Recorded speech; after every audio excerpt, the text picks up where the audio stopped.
आज की रेसिपी सबकी पसंदीदा रेसिपी है जिससे सब बहुत अच्छी तरह से वाकिफ़ हैं। आप गैस करके बताएंगे कि आपके शहर में इसको क्या कहते हैं। अस्सलाम वालेकुम। आज हम बनाने जा रहे हैं बेसन की खंडलियाँ, जो कि बहुत ही मशहूर डिश है। सब लोग इससे बाखूबी वाकिफ़ हैं, सबकी फेवरेट है। मैं कैसे बनाती हूँ इसको, आइए आपको दिखाते हैं। मैंने 1 कप बेसन ले लिया है। 2 मीडियम साइज़ के प्याज को मैंने कद्दूकश कर लिया है। 2 मीडियम साइज़ टमाटर भी कद्दूकश कर लिए हैं। सफ़ेद ज़ीरा लिया है 1 टेबलस्पून, 3 से 4 लौंग ली हैं, अदरक लहसुन का पेस्ट लिया है। इसमें हम कुछ स्पाइसेस ऐड करेंगे, नमक, मिर्च, हल्दी, सूखा धनिया, गरम मसाला। और तो चलिए चलते हैं, इसको बनाते हैं। हमने 1 कप बेसन एक बर्तन में शामिल कर लिया है। अब इसमें हम आधा ये प्याज इसमें ऐड कर देंगे और आधा बचा लेंगे मसाले के लिए। हमने आधा प्याज इसमें शामिल कर दिया है। अदरक लहसुन का पेस्ट हाफ़ टी स्पून इसमें ऐड कर देंगे और हाफ़ टी स्पून हम मसाले के लिए बचा लेंगे। और इसी तरह से ज़ीरा हाफ़ टी स्पून हम इसमें ऐड कर देंगे और हाफ़ टी स्पून हम मसाले के लिए रख लेंगे। तो स्पाइसेस ऐड करेंगे, हाफ़ टी स्पून इसमें हम नमक ऐड करेंगे। आप अपनी मर्ज़ी के मुताबिक कम या ज़्यादा कर सकते हैं। कुछ लोग तीखा खाना पसंद करते हैं तो इसको 1 टेबल स्पून भी कर सकते हैं। हाफ़ टेबल स्पून ही हम इसमें रेड चिली पाउडर इस्तेमाल करेंगे, या आप ये क्रश चिली भी इस्तेमाल कर सकते हैं। हाफ़ टेबल स्पून ही इसमें हम सूखा धनिया इस्तेमाल करेंगे। थोड़ा सा हम इसमें पिसा हुआ गरम मसाला 1/4 टेबल स्पून। थोड़ी सी हम इसमें हाफ़ टी स्पून हल्दी ऐड करेंगे। अब हम इसको थोड़ा सा पानी डाल के अच्छी तरह से हम इसका मिक्सचर बना लेंगे। तकरीबन हम 1 कप पानी लेंगे और आहिस्ता आहिस्ता उसको शामिल करके देखेंगे कि इसमें कितना पानी जाएगा। एकदम से बहुत ज़्यादा पानी नहीं डाल देना आपने। हमने इसका मटेरियल पकौड़ों से थोड़ा सा रनी और वैसे थोड़ा सा थिक रखना है, बहुत ज़्यादा पतला नहीं रखना, बहुत ज़्यादा गाढ़ा नहीं रखना। इनको अच्छी तरह से हम मिला लेंगे। इसमें गुठलियाँ बिल्कुल नहीं होनी चाहिए जो पेस्ट आप बनाएंगे। अगर इसमें गुठलियाँ हुई तो फिर ये अच्छी डिश नहीं बनेगी। इसमें हम थोड़ा थोड़ा करके पानी शामिल करेंगे और इसको फिर मिला लेंगे।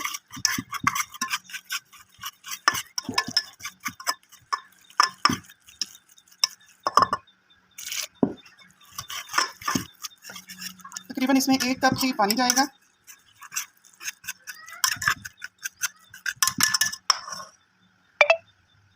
बस इस तरह का पेस्ट होना चाहिए। आप देख सकते हैं कि ये पकौड़ों से थोड़ा पतला है, लेकिन बहुत ज़्यादा पतला नहीं है। 1 कप ही मैंने बेसन लिया था तो तकरीबन 1 कप इसमें पानी डाला है। अब तकरीबन 3 टेबल स्पून मैं इसमें ऑयल या घी शामिल करूँगी। घी से ये सारा बेसन जब हम पकाएंगे तो ये बर्तन को नहीं लगेगा और अच्छी तरह से कुक हो जाएगा। मैंने तकरीबन 4 टेबल स्पून इसमें घी ऐड किया है। अब हम इसको मुसलसल चम्मच चलाते हुए पकाएंगे और ठीक सा पेस्ट होने तक। जब ये गाढ़ा हो जाएगा फिर हम इसको एक बड़े बर्तन में अच्छी तरह फैला के इसकी टुकड़ियाँ बना लेंगे। फ्लेम हमने ऑन कर लिया है और इसको हमने मुसलसल चम्मच हिलाते हुए इस तरह से पकाना है। मुसलसल चम्मच हिलाते रहना है। अगर हम मुसलसल चम्मच नहीं हिलाएंगे तो इसके अंदर कहीं कहीं गुठलियाँ बन जाएंगी जो कि फिर बाद में टैकल नहीं होंगी। इस तरह से तकरीबन हमें 5 से 7 मिनट लगेंगे। ये अच्छी तरह से कुक हो जाएगा और इकट्ठा हो जाएगा। फिर हम इसको बर्तन को मैंने ऑयल से ग्रीस कर लिया है, इसमें हम इसकी टुकड़ियाँ बनाएंगे।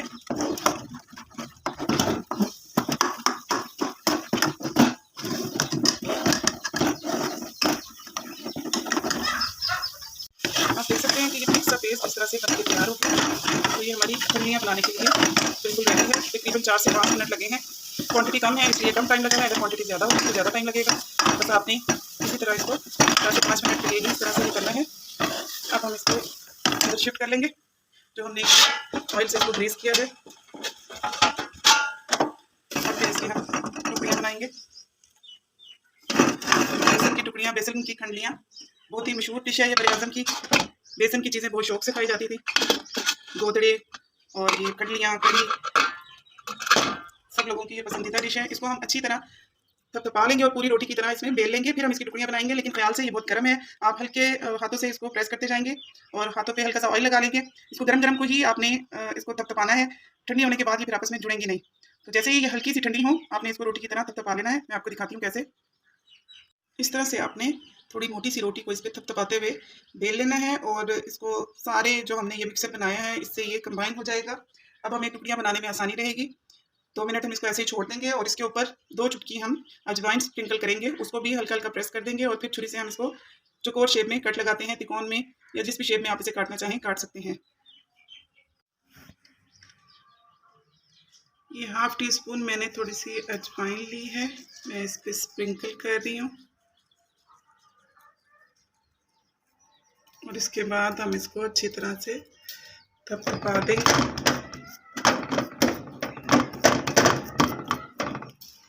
और छुरी से इस पे हम कट लगा लेंगे।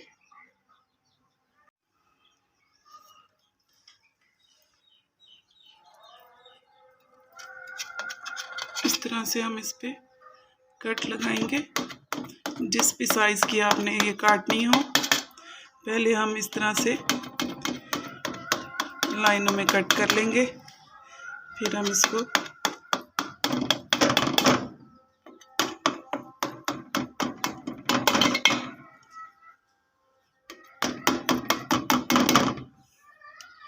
खंडलियों के लिए बेसन का बहुत अच्छा होना ज़रूरी है। अगर बेसन खालिश नहीं होगा तो जब हम इसको मसाले में भूनेंगे तो ये सारी घुल जाएंगी, टूट जाएंगी।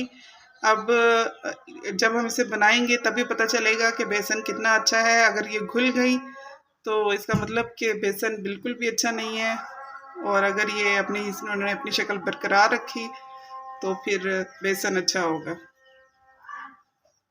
जिस बर्तन में मैंने ये बेसन का मिक्सर बनाया है, ये जो ब्राउन ब्राउन सारा मिक्सर है, हम इसको भी ज़ाया नहीं करेंगे। इसकी बहुत अच्छी खुशबू आती है जब हम इसे मसाले में ऐड करते हैं। हम इसमें थोड़ा सा पानी ऐड करके इसको हल्की आंच पे 5 मिनट के लिए 5 से 7 मिनट के लिए पका लेंगे। उससे जो इसमें जो भी मसाला लगा हुआ है वो इस पानी में आ जाएगा और ये मसाले में बहुत अच्छा जो है टेस्ट देगा, खुशबू भी बहुत अच्छी आएगी। आप चाहें तो ये प्रोसेस स्किप कर सकते हैं, चाहें तो इसको ऐड कर सकते हैं। मैं इसे ज़रूर ऐड करती हूँ क्योंकि इससे एक बुनी सी खुशबू इसमें आती है।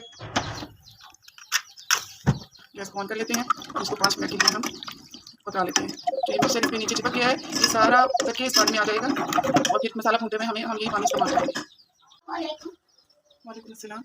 इस तरह से हम ये टुकड़ियों को अलग अलग कर लेंगे जो हमने कट के निशान लगाए हैं। मुझे ये बेसन इतना अच्छा नहीं लग रहा, अल्लाह करे कि ठीक रहे, लेकिन इसके हालात अच्छे नहीं लग रहे हैं। इस तरह से हम ये सारी जो कट की हुई ठंडियाँ इनको पलट लेंगे। लेकिन अगर ये बेसन अच्छा ना भी हो, प्रोसेस यही है, सेम है, और बेसन का अच्छा होना इसकी शर्त है इस रेसिपी की। बस अगर बेसन अच्छा हुआ तो ये फलियाँ घुलेंगी नहीं, टूटेंगी नहीं जब हम इसको मसाले में ऐड करेंगे, और अगर बेसन अच्छा ना हुआ तो ये घुल जाएंगी। बस इससे सिर्फ ये फ़र्क पड़ेगा, प्रोसेस सेम रहेगा। हमने इनको पलट दिया है।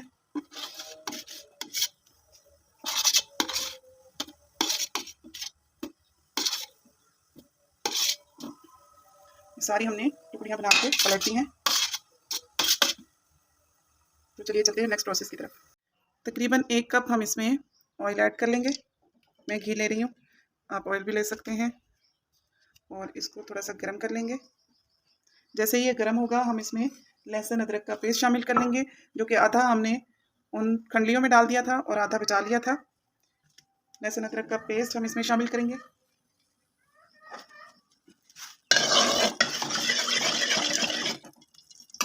ऑयल गर्म हो चुका है। 1/2 टीस्पून लहसुन अदरक का पेस्ट हमने शामिल कर दिया है। अगर आप इससे ज़्यादा क्वांटिटी में बनाना चाहें तो आप सब चीज़ों की क्वांटिटी को डबल कर देंगे। हमने इसको 10 सेकंड्स के लिए जस्ट फ्राई करना है लहसुन अदरक के पेस्ट को, और फिर इसमें हमने प्याज ऐड कर देना है। इससे पहले हम इसमें कुछ खड़े मसाले ऐड करेंगे। ज़ीरा, दालचीनी का टुकड़ा, 3 से 4 लौंग, इसको भी हम 10 सेकंड्स के लिए फ्राई करेंगे। और फिर इसमें कटी पिसी हुई हम प्याज शामिल कर देंगे।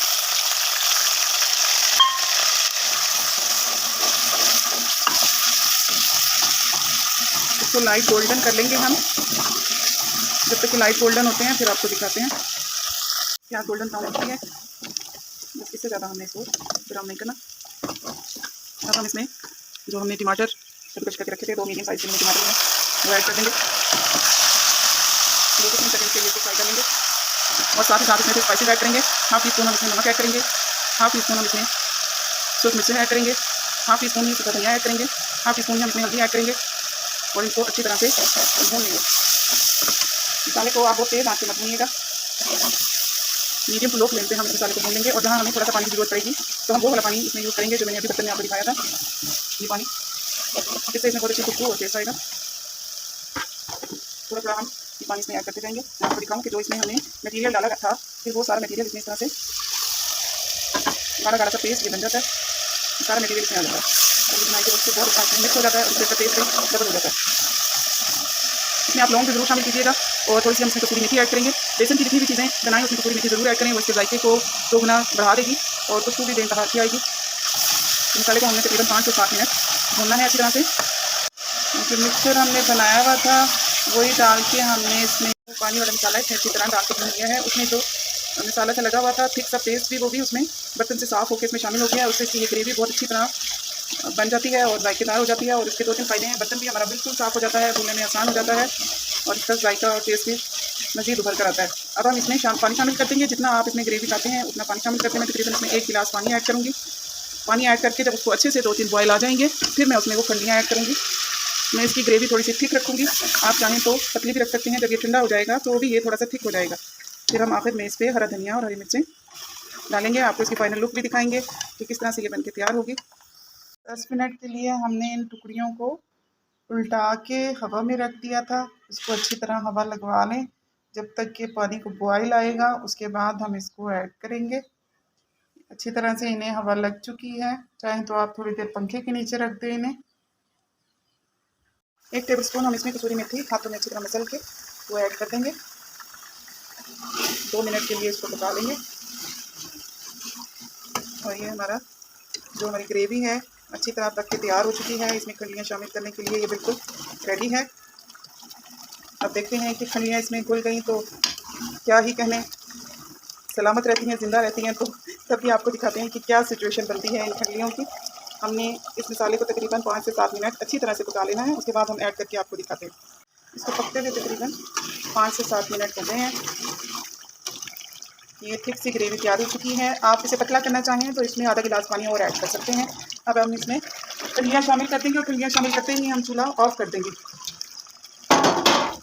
इसको हमने शामिल किया, बस ऐसे घुमाया और फिर हम इसको हल्के हाथों से चम्मच चलाना है। हमने चूल्हा बंद कर दिया है। इसके ऊपर हम हरा धनिया छिड़केंगे, हरी मिर्च, और फिर इसको हम आपको सर्व करके दिखाते हैं। मैंने मसाला भूनते हुए आधा कप इसमें दही भी ऐड की थी, मैं आपको दिखाना भूल गई। दही ज़रूर ऐड कीजिएगा, उससे इसमें जायका बहुत अच्छा होगा। बोलते हैं इसको क्या देते हैं, भूल गई या तो रखे हैं अलहमदुलिल्लाह बिल्कुल भी देखते हैं अच्छा इसका मसाला भी तैयार है। अब इसमें देखें टुकड़ियाँ भी और मसाला भी बहुत शानदार मसाला और तैयार है। आप ज़रूर ट्राई कीजिएगा, एंजॉय कीजिएगा। मुझे रेसिपी कैसी पसंद है, आप चाहें तो इसको पतला कर सकते हैं।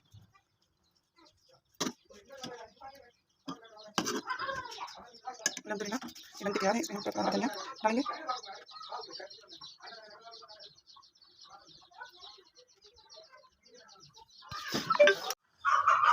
माशाल्लाह से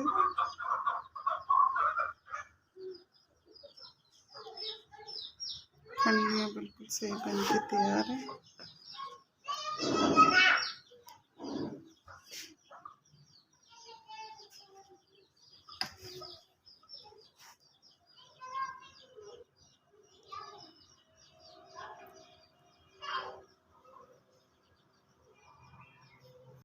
इसकी जो ग्रेवी है आप देख सकते हैं कि कितनी मज़े की इसकी ग्रेवी है।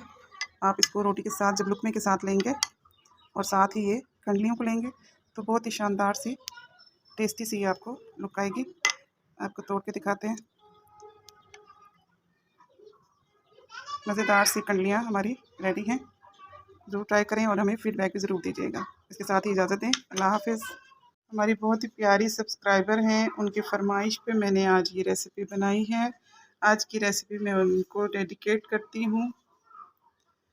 बेसन की खंडलियाँ हमारी प्यारी सी सब्सक्राइबर के लिए जिन्होंने इसके बनाने की फरमाइश की थी।